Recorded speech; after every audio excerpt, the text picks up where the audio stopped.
जय श्री कृष्णा। फागुन मास के कृष्ण पक्ष की एकादशी को विजया एकादशी के नाम से जाना जाता है। मान्यता है कि भगवान श्री राम ने भी लंका विजय के लिए इस व्रत को किया था।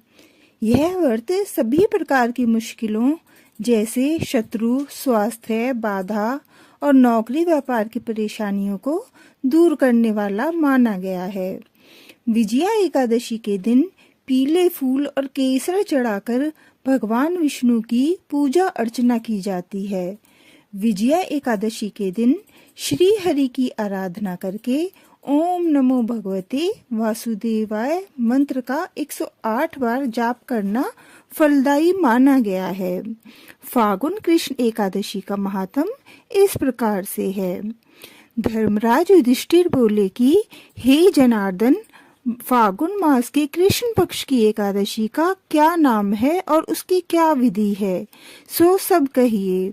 श्री कृष्ण भगवान बोले कि हे राजराजेश्वर, फागुन मास के कृष्ण पक्ष की एकादशी का नाम विजया है। उसके व्रत के प्रभाव से मनुष्य को विजय मिलती है। इस विजया एकादशी के महात्म के सुनने से व पढ़ने से समस्त पाप नष्ट हो जाते हैं। एक समय देव ऋषि नारद जी ने जगत पिता ब्रह्मा जी से पूछा कि ब्रह्मा जी, आप मुझे फागुन मास के कृष्ण पक्ष की विजया नामक एकादशी का व्रत विधान बतलाइए। ब्रह्मा जी बोले कि हे नारद, विजया एकादशी का व्रत प्राचीन और नए पापों को नष्ट करने वाला है। यह समस्त मनुष्यों को विजय प्रदान करता है। त्रेता युग में जब श्री रामचंद्र जी को 14 वर्ष के लिए वनवास हो गया, तब वह श्री लक्ष्मण जी और जानकी जी सहित पंचवटी में निवास करने लगे। उस जगह रावण ने श्री सीता जी का हरण किया। इस दुखपूर्ण समावार से श्री राम जी अत्यंत व्याकुल हुए और श्री सीता जी की खोज में चल दिए। घूमते घूमते वे मरणासन जटायु के पास पहुंचे। कुछ आगे चलकर इनकी सुग्रीव के साथ मित्रता हो गई और बाली का वध किया। श्री हनुमान जी ने लंका में जाकर सीता जी का पता लगाया। वहां से लौटकर हनुमान जी श्री रामचंद्र जी के पास आए और सब समाचार कहा। श्री रामचंद्र जी ने सुग्रीव की संपत्ति लेकर वानरों, भालुओं की सेना सहित लंका प्रस्थान किया।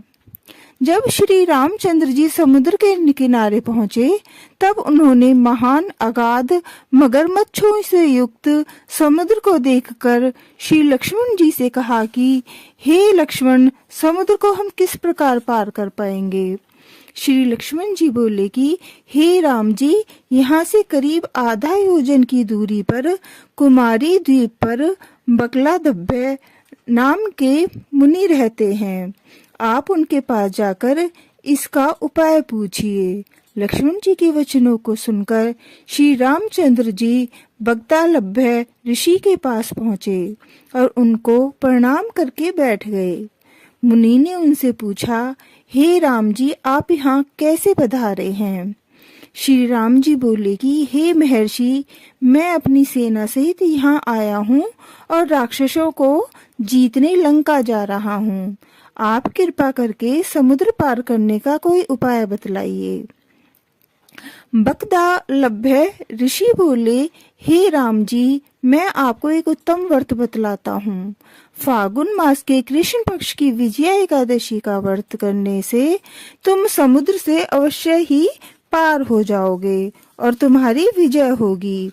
हे राम जी, इस व्रत की विधि यह है कि दशमी के दिन स्वर्ण, चांदी, तांबा या मिट्टी का एक घड़ा बनवाएं।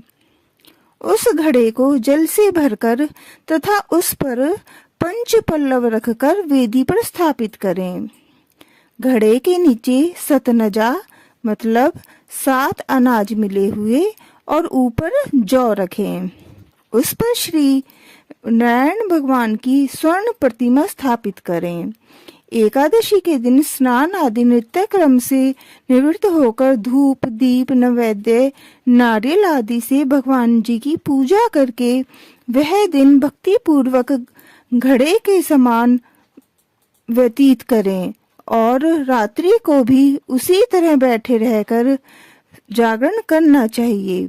द्वादशी के दिन नदी या तालाब के किनारे स्नान आदि से निवृत्त होकर उस घड़े को ब्राह्मण को दे देना चाहिए। हे राम, यदि तुम इस व्रत को सेनापतियों के साथ करोगे तो अवश्य ही विजय होगी। इसके पश्चात श्री रामचंद्र जी ने विधि पूर्वक विजया एकादशी का व्रत किया और उसके प्रभाव से लंका में राक्षसों पर विजय पाई। अतः हे राजन, जो मनुष्य इस व्रत को विधि पूर्वक करेगा उसे दोनों लोकों में विजय प्राप्त होगी। ब्रह्मा जी ने नारद जी से कहा था कि हे पुत्र, जो कोई इस व्रत के महात्म को पढ़ता है या सुनता है उसे निश्चय ही वाजपेयी यज्ञ का फल प्राप्त होता है। बोलो एकादशी मैया की जय। श्री कृष्ण गोविंद हरे मुरारी, हे नाथ नारायण वासुदेवा। जय श्री कृष्ण।